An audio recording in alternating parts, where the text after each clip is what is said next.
All right.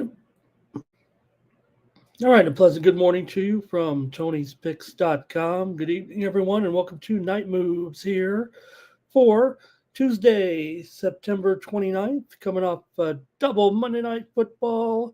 Well, we had two games anyway. Hope they were enjoyable for you.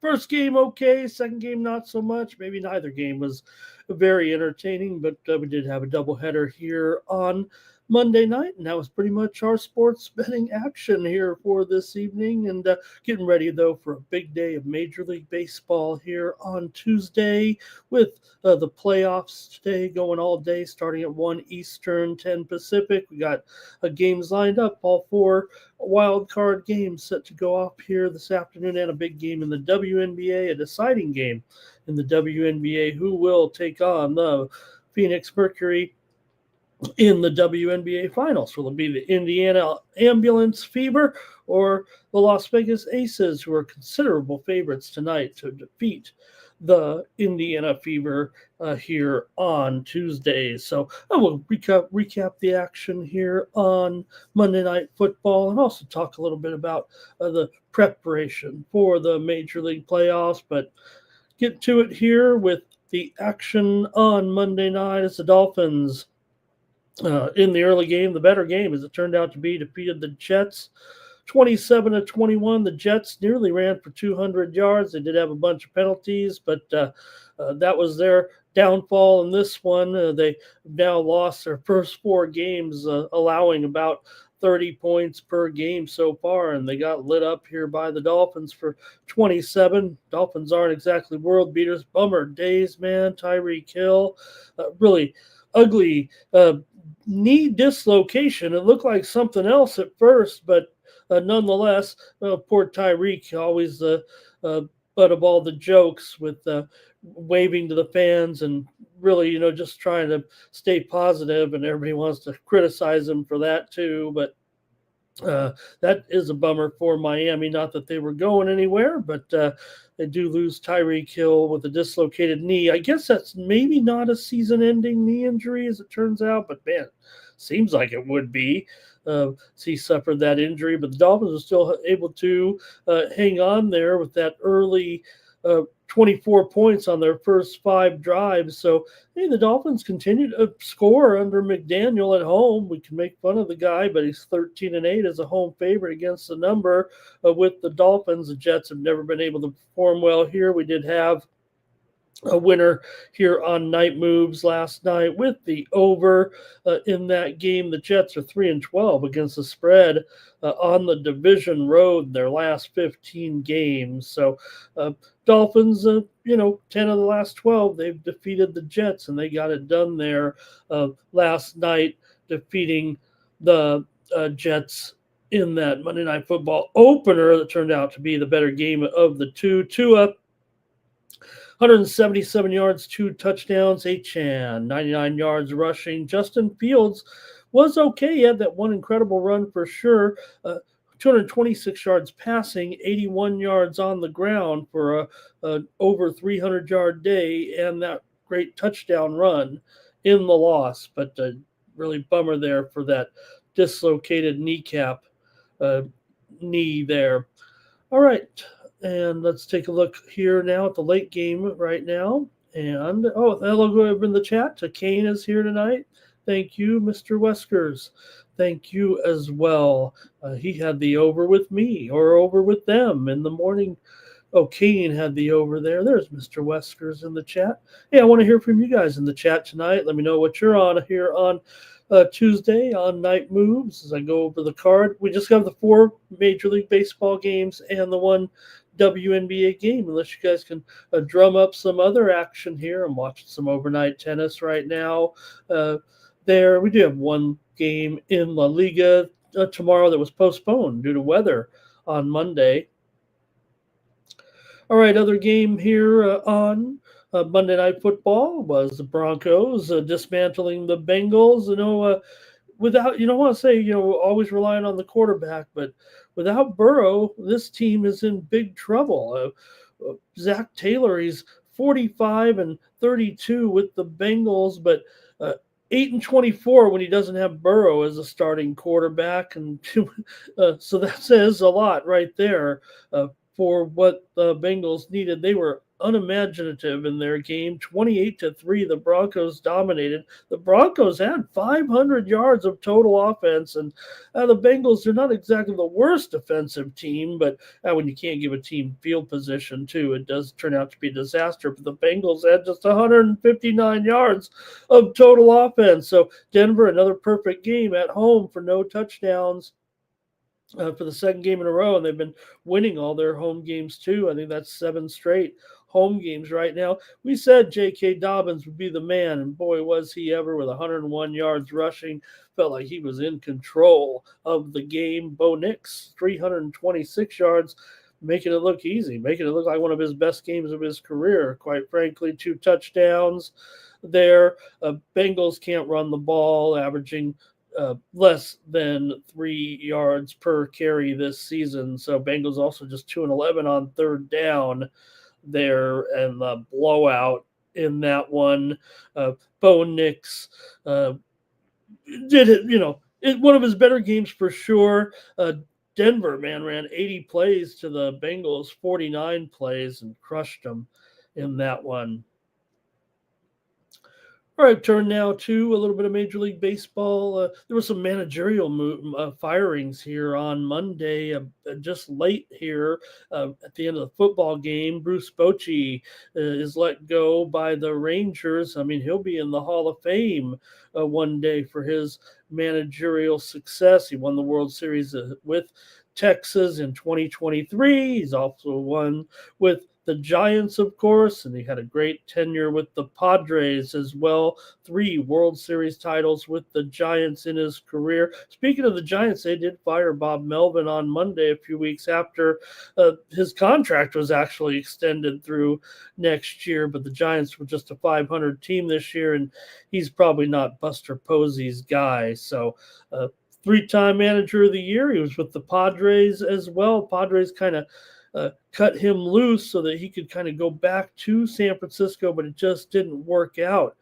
for Melvin in the end. So the Melvin made the playoffs 6 times in 10 years with the A's as well. I mean, there's still probably some job out there for Bob Melvin, even if he is a long tenured manager in the major leagues. Minnesota fired Rocco Baldelli this season. They only won 70 games. So when you only can win 1 playoff series in 7 years and you can't beat the Yankees ever, that's going to be it for Baldelli with the Twins. Also, Arkansas fired head football coach Sam Pittman, and Bobby Petrino is coming in. Come on, Petrino. 119-56 in his career. He's formerly, of course, the head coach of Arkansas from 2008 to 2011, where he went 34-17. He also was Lamar Jackson's coach at Louisville. So going to bring on Petrino bringing a little bit of a retread here, maybe. I'm not sure, but he takes over there. Arkansas was just 32-34 under Pittman. Ron Young, hello. Nice to see you in the chat. Here we go. Let's take a look at some of these. Life with Kane likes the Padres. Mr. Wesker says, hey, we could all throw some darts here and there. The Jets were awful. Ron says he's struggling with these games. Yeah, I'm gonna give you the Padres probably, but I can't sell you on the stats to tell you the Padres are gonna win this game. There's a lot going against the Padres here in this series. I know that as a Padres fan, they're gonna have to overcome the kind of Cub advantage, if you will. It feels like here. And Mr. Weskers likes the Tigers with a Scooble to bounce back, struggling, right? So maybe that's just what they'll need. They'll need Scooble to kind of rebound a little bit and kind of do what he is expected to do. And for whatever reason, there was a tailspin for him down the stretch this season, including that last game. I mean, it's so bizarre, right? Set, hike. And he hikes the ball and he throws the ball between his legs over the first base line. I just feel like Detroit, man, the momentum was so negative. And like I said, the underlying issues in the organization is probably what's going to keep me off the Detroit Tigers. Should be interesting to note, though. I will say this about the Detroit situation here and the odds in this series. To me, what I see, right, you have Scooble here at least $1.70 or so in game one of the series, and that would mean, if you really like Detroit in this game, you should just probably take them to win this series at a much cheaper price, because you figure right now they're upwards of $1.20 or so. Not really anything dramatic here with the series prices coming into game one. In fact, it's almost, it's very closely rated to even here right now with Detroit. So why wouldn't you just take them here maybe to win the series if you think that if you like the Detroit in game one? I think right now the Tigers are $1.28 for the series and $1.58 or higher in game one. So I think the way to play it, if you like Detroit, is to take them in the series, unless you think that those the other spots in the rotation truly will be weak enough here. All right. Appreciate you guys joining me in this one. Mr. Wester's saying Scooble lost last year to the Guardians to get bounced out, of course. So maybe there's a little bit of that in what the public is thinking, or also the revenge factor. Also, obviously, I think is what Mr. Weskers is concluding there. Okay. All right, yeah, a few more Major League Baseball notes. I think here we can go over with some of these series here with our wild card games we get set to go here in the postseason. Remember, the games will be played at the same time every day. So the first series with Detroit and Cleveland, no matter what, that's going to be at 1 p.m. Eastern, 10 Pacific. And then you got the Padres and the Cubs, same time every day, 3 Eastern, 12 Pacific, a few minutes after on these, but you know what I mean. You got the Yankees at 6 Eastern, 3 Pacific against the Red Sox. You got the Reds and the Dodgers at 9 Eastern each day and 6 Pacific time. So just I don't know. There's some criticism of that type of schedule, but it does keep everybody on the same schedule. You don't want anybody playing a late game than an early game or anything like that. And I guess in the past, with before the wild card format, with the last division winner getting in, I guess we kind of saw more of a breakup where you'd see like 2 games on the on the first day, and then 3 games on the second day, and then 4 games, something like that, where they were kind of balancing out. And then everybody'd say, how come you playing a day off right in the middle of the series when the series is in the same city? For example, they might play a game, take a day off, and play a game again in the same city, then have travel back to the other city, have a day off there as well. Didn't make no sense. It only happened once or twice, but this is probably the way they got to do it here in the postseason. All right, get to the action here. It won't keep you too long here on Monday night, and take a look at the games here in Major League Baseball and the WNBA. Let's go to the action here with the Tigers and the Guardians, since Mr. Weskers is talking about it here in the chat with Tariq Skubal up against Gavin Williams here in this one. Yeah, you can look to actually, if you kind of look at the head-to-head matchup with these two teams, Williams probably had the much better success. Yeah, those numbers the Guardians have gotten to Skubal in the past do have a bit of an effect on his overall numbers. You got some guys who actually hit Skubal pretty well, mostly Jose Ramirez, of course, and that's really all you need. And he's kind of done some damage for sure against Skubal in the past. But like I said, this one just feels a little bit too high.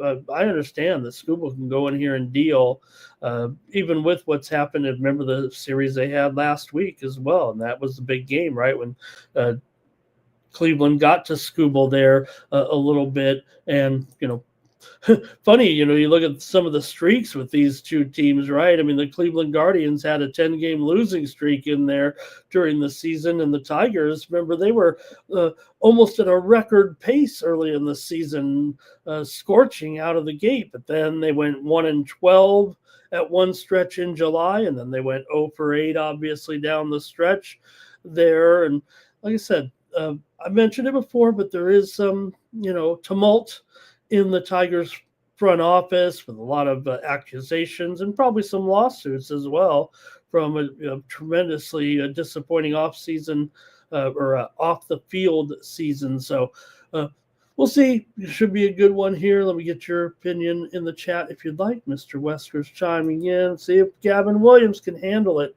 here in the postseason. His numbers against Detroit pretty good against this expected lineup. 101 at bats, just 15 hits, 149 batting average, 225 on base percentage, and a 478 OPS. But you're still not going to fault Skubal here. And not only that, I mean, these two lineups, the Tigers definitely did not finish as strong as they were early on. I mean, they might have been in the bottom half of the league for sure, maybe even bottom third offensively, and probably the same for Cleveland here. Really, the only guys that maybe I could like here on Detroit might be Torres, might be Torkelson, but do see some of the top hitters here, at least in their matchups against these starters here in this one. Like I said, you got Ramirez with that pretty strong batting average against Skubal, 12 for 32 against him coming in. And all right. Oh, pardon me there. Hit the for Skubal coming in here, 2.21 ERA, 200 batting average against, and a 274 BABIP for Gavin Williams. 31 starts, a 12-5 record. 17-4 was Cleveland with Williams on the mound. The Tigers were 21-10 with Skubal on the mound. Williams a 3.06 ERA, 1.27 WHIP, and 254 batting average against. Detroit has gone under in 5 straight games. They've also gone under in 6 of their last 7 games on the road. Cleveland's gone under in 14 of their last 19 games coming in, including 4 of their last 5 here. But, man, 6 flat? Crazy, right? I mean, even in the best of postseason times, you don't see 6 flat. It's not, it is Skubal, but Williams, I mean, he's had a very, very strong season, but it's not like we're going up against Clayton Kershaw or Bob Feller maybe here in this one. So I got to go over on principle alone, I think, in this one. I'm going to take the over between Detroit and Cleveland. I guess it's 4-2 is going to be the final score. If you look at it here with the Detroit, I say 180 there on the screen, but yeah, you can take a little bit off here. I think you can call it 170 or lower Actually, I'm going to say 165 is kind of the squarest price. The sharp books certainly have it lower, $1.58 at Circa right now. And I'm going to bring that one back up here. I'm just going to go over as my play here on Night Moves and just, hey, figure the luck of the draw here a little bit. Maybe Cleveland has a little bit against Scooble. Cleveland's won 8 of their last 10 at home. They've won 14 of their last 17 overall. We know Detroit was in a funk at the end of the season. They've also lost 5 of their last 6 to Cleveland, and Detroit's lost 10 of their last 12. Coming into this one. So I got a little bit of future on these guys. I mentioned my futures plays last night and uncovered another one, but I really have both these teams here. Detroit was actually one of the first teams I played. I played them during that hot streak, so I just got to see what happens with this one. I ended up with 5 futures with the 12 overall teams. So they're not all playing each other. All right. And Mr. Wesker's in the chat says he's going to lay the juice with the Tigers on the money line. Or, well, getting a little bit, right? Mr. Wesker's, they're kind of they're favored, but on the run line in the game. Detroit here, pretty good price here, right? At plus or at minus 1.5. And a little bit of plus money here, right? So I think that's a great call. If you're going to take Detroit there, maybe take them there on the run line in this matchup with Cleveland. Well, I'm showing that it is currently minus 1.5 plus 120. So, all right. And that one again at 1:08 Eastern, 10:08 Pacific time for that one. And that one is on ESPN. And like I said, the series price, they're much lower, so you could look at it that way. Next up. All right. The Padres are taking on the Cubs here. And yes, I'm on the Padres in this series. Maybe I'm just rooting with my future. I went with the Padres late last season after the World Series, took the Padres to win the World Series in the next year. Maybe I'm wearing my heart on my sleeve in this one. I think that's okay, right? I mean, you got Tony's here, a Dodger fan, so maybe it's actually not even the best price for the Padres. I almost going to come on here sheepishly and say, like, because I don't want to be that guy that ends up taking the Cubs and giving the old emotional hedge here on a great channel like the Tony's Picks YouTube channel, but Pivetta hasn't won any of his last 6 starts here. In fact, in 23 innings, he's given up 22 hits and 4 home runs, just 8 runs, but still not a great run support. Pivetta has a career 7.36 ERA at Wrigley Field. For Boyd, he was 12-1 at home this season with a 2.59 ERA. Cubs are pretty strong, third best home team in the league with 50-31 record at home this season. You got guys in this lineup like Suzuki, 18 home runs at home. You got Bush, you got Happ, not to mention PCA. The Padres were just 10-24 on the road against teams that were in the pennant race this season. I kind of narrowed it down to the teams that were in it to the end, if you will. They also were just 1-11 in road series versus those same teams. So that's kind of a look at the futures play here in this one. But Padres do have some hot bats. You got Phony Gwynn, Luis Arraez, a 15-game hitting streak coming in. Manny comes in hot with a 3.04 average and 4 home runs over his last 9 games. But Manny Machado's cold as ice. Basically, for the last month and a half, he was struggling. He's picked it up since, but he's a career 215 postseason hitter. He's never done anything in the postseason. Fernando Tatis has been hot over the last 2 weeks of the season, hitting nearly 400, and he hit 4 home runs. So, all right, you guys can come in here in this one. Padres will go with Dylan Cease in game 2. He's not known for any postseason excellence, that's for sure, given what he's done with the Padres, but does have an 0.96 ERA versus the Cubs in game 2. The Padres would come with probably Michael King and Strandy Vasquez in game 3 of the series. So see here, comment from Mr. Weskers. He's not liking the Padres. He thinks they should forfeit this one. Yeah, me too. I mean, or the other way. I want it the other way. I think the Cubs should forfeit. All right. Here in this one, the Padres and the Cubs on Tuesday night. I'm going to have to take the under here in this one with Padres and Chicago. I think the total says it all here. You definitely have some conditions that kind of favor the under for sure in this one. The wind's blowing straight in from 8 miles an hour, maybe a little bit from left field here. And look, I think there's going to be some issues here for some of these Padres bats against Boyd. Guys like Arise, O'Hearn, Merrill definitely will be pretty tough against Boyd.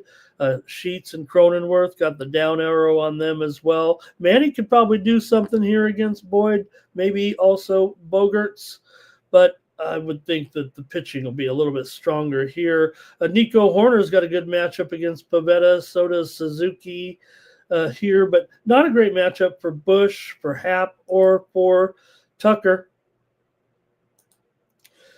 You got Manny against Boyd, 385 average. Arise against Boyd, though, 429 average. So those guys do have some good numbers. Arise, just in the general splits, doesn't have a good matchup, but individually, obviously, he does. He does there. And for the Cubs against Pivetta, you got let's see, Turner, 5 for 8 with 2 home runs. And Cubs against Pivetta, this expected lineup hits 312 with an 866 OPS. So I'm going to go with the under here with the Padres and the Cubs. Next up, the Red Sox are taking on the Yankees here with Garrett Crochet going up against Max Fried. Fried is a favorite here at $1.30 and the total 7. Nothing like having the Yankees and the Red Sox in the postseason, huh? With Crochet coming in here, 32 starts, an 18-5 record. The Red Sox were 23-9 with Crochet on the mound, 2.59 ERA, 102 WHIP, 216 batting average against. Man, these guys statistically are near mirror images of one another. For Max Fried, 32 starts, a 19-5 record coming in. 22-10 were the Yankees with Fried. 23-9 were the Red Sox with Crochet on the mound. So interesting to note there how close these two have been actually this season. Fried here, 1.1 ERA, 2.22 batting average against, and a 2.80 BABIP here. Boston not bad against left-handed hitters, about 2.65 coming in, but Crochet just as solid on the road as he was at home. Red Sox bullpen pitching pretty well here right now. You know, New York, they were good against bad teams. They weren't as good against good teams. I'm kind of surprised that the Red Sox are as only $1.10 here in this one. I'm not saying that the Yankees are necessarily of value here, but I'm going to go with the under again at 7 flat. Give me the under here in this one between the Yankees and the Red Sox. For Boston here, they've gone under in 5 of their last 6 games. The Yankees have gone under in 8 of their last 10. 6 of the last 7 meetings between these two teams in Yankee Stadium have gone over. The Yankees come in with an 8-game winning streak overall. They've won 7 straight at home. Boston was performing well down the stretch, 6-3 in their last 9 and 14-6 in their last 20 on the road. Boston has won 9 of the last 12 meetings between these two teams overall. coming in. So I'm going to go ahead and go under here with Boston and the Yankees on Tuesday. Mr. Wesker says it's crazy to have Freed in there and never even pitched in a playoff game and favored in this one. Yeah, but you know what? Don't you think the Yankees are a little bit of a public team here? And, well, Max Fried, maybe because he's been with the Yankees this year, maybe has overshadowed Crochet, but the performance would say, right? Wow. I get you, Mr. Wesker. Yeah, with the Yankees. Uh, Crochet certainly has ended up with just as solid a numbers here, it feels like. So that's really going to be a good one. All right. And finally, here you've got the Reds taking on the Dodgers here, and Hunter Green has earned this start for sure. Great job, Hunter Green. 19 starts, 7-4 record, 11-8 were the Reds with Green. He was 6-11 to the under this season in his starts, 2.76 ERA, 9.38 WHIP, 192 batting average against, and a 2.46 BABIP. For Blake Snell here, just a 5-4 record and 11 starts, a 2.35 ERA, 230 batting average against, and a 3.20 BABIP. Reds were okay on the road. They didn't hit that well really this season. A little shy of 240 for sure. Dodgers here. Pretty big favorite, no matter how you look at it. I mean, I already said I'm on the Reds to win the series, just basically based on the price here, right? In fact, I would think instead of if you were going to play this game, I would say you probably would just take the Dodgers to win this series as well. But I know that they're a big price to win the series. I understand that, but I don't know if I want to necessarily lay 290. Just betting the series kind of gets you into all three games with overall cumulative, I think, better price. They tell me I'm wrong, but I know it doesn't have a lot of. I'm not saying it doesn't make sense here, but the Dodgers at home here right now.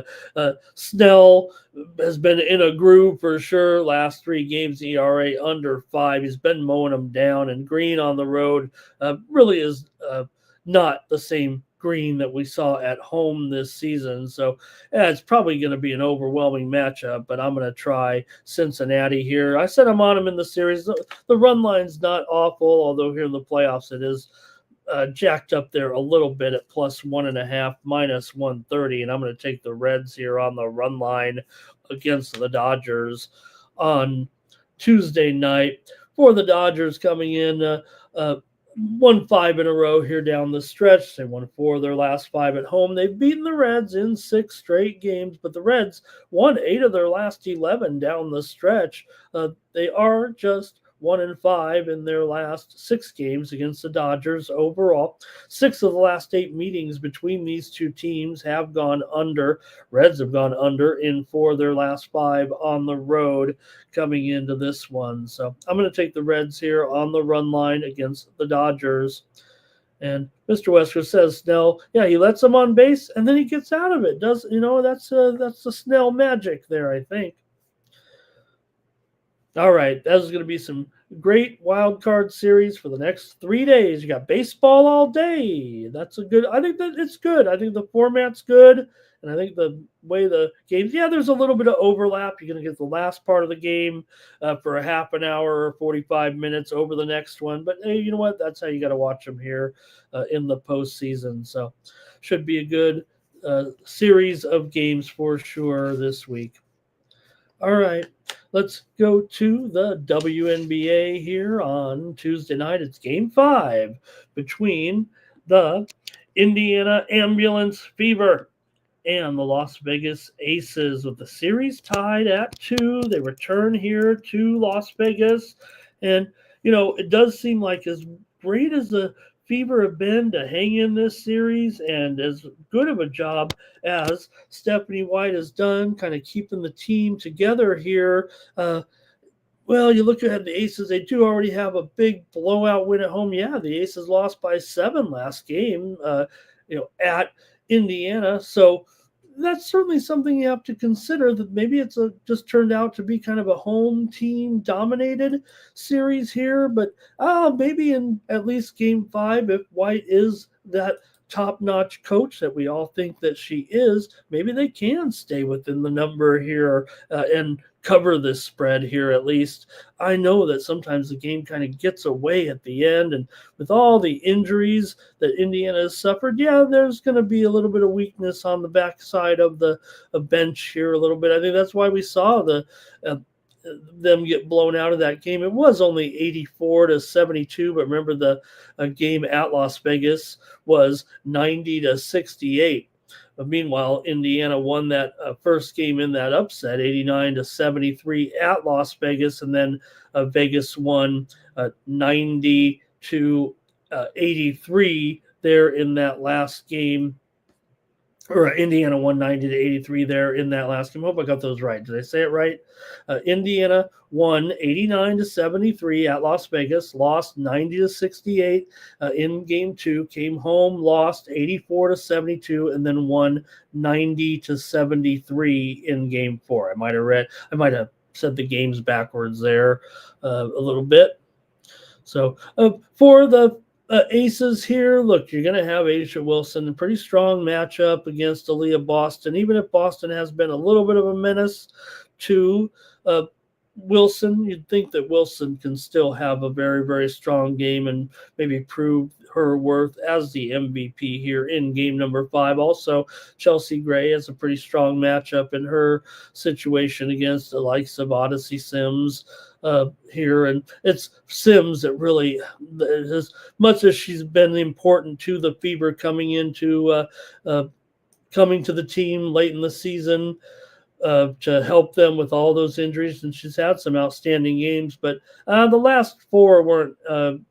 These playoff games weren't necessarily off the charts, and it's a very, very tough matchup actually against the likes of Chelsea Gray. Also, for Natasha Howard, she has a bit of a tough matchup too here with the likes of Nalissa Smith, but vice versa too, because Howard is also an excellent defensive player. So, all right, here in this one, I'm going to just grab the Fever here to cover the spread by 8 points, and think that they'll be able to hang in there and make it exciting at least. And the Aces probably go on to win the game, in my opinion, and advance to take on Phoenix in an all-desert Southwest WNBA Finals. If you have the Phoenix Mercury and the Las Vegas Aces in there for the finals, we'll see. And that game goes off tomorrow at 8 p.m. or 9:30 p.m. Eastern and 6:30 p.m. Pacific here on ESPN. With that late game, baseball, by the way, the late game, I think that's on ESPN. So I think the WNBA is actually on ESPN2, because I think ESPN has all the baseball games, except I think the Padres are actually on ABC, the mothership. All right, it's a great look at the sports betting action. It's nice to spend a half an hour or so with you folks here on Night Moves. We'll come back tomorrow with more Major League Baseball action here. There's also some NHL preseason on Tuesday, 8 games here, a couple of neutral site venues, I think, as well here as we get ready to get going here during the regular season. Hey, you can go over to Tony'sPicks.com and check out our premium picks. Absolutely, our best picks are over at Tony'sPicks.com, including mine, of course. My best picks over here every day at Tony's Picks. I call them my high roller plays. These are absolutely my best bets on the entire card here. All week went 2-1, and the props tonight in the game between the Jets and the Dolphins. We had Waddle under in his receptions. We had Washington under in his receptions for a couple of winners on the day over in that game. check out our new props feature over at tonyspicks.com. We offer some inexpensive props packages with our best picks as well. Yeah, we got sides, we got totals over there at Tony's Picks, but also we have the props and kind of featuring those props here as we roll out a new feature on our site. So check it out over there, and check out our hot cappers here on Monday. You got Tony won his best bet or his big play of the day. He won his only play here on Monday. Tony scores the winner there with the over in the Jets and the Dolphins. And we had that same winner here on Night Moves last night. Good job, Tony. Check us out over at tonyspicks.com. Click on the handicapper leaderboards and see who's hot. Then you can go to the handicapper profile page here. I'm coming off a strong day here. And you can go to my handicapper profile page and check out all of my latest picks over there as well in the different sports. And then you get signed up for these premium pick packages as well. You get 3 a weekend here for $99. Use that promo code TonyT at checkout. That'll save you 15% off all premium pick packages, including mine. My top plays are over at Tony'sPicks.com. Use that promo code TonyT at checkout to save 15% off those packages. Go to the upcoming tab and you can see all the guys with their best plays all lined up and ready to go for Tuesday. And you can use that promo code on all of those short-term packages. The long-term packages are already offered at a discount price. So check it out over at Tony'sPicks.com and check out our newest capper, Javon Jones, here on Tony's Picks. Good to see Javon in there with his first plays lined up and ready to go here for the action on Tuesday. All right, that's going to do it here for Night Moves. Appreciate you joining me here, and we'll be back tomorrow at the same time, or around the same time. Maybe those baseball games run late. I don't expect them to, so check us out here as we get rolling here in the postseason. And should be a pretty fun week, and we'll already be in the division series by the time we hit the weekend here. So check us out this week over at Tony'sPicks.com. Let's have a smashing week. Oh. There we go. Let's have a smashing week here and get ready. Ron Young, thank you. Mr. Westers, thank you for your contributions as well. Wish we had some more sports to talk about and hang out a little longer, but back tomorrow here on Night Moves. For Tony'sPicks.com, I'm Ramon Scott. So long.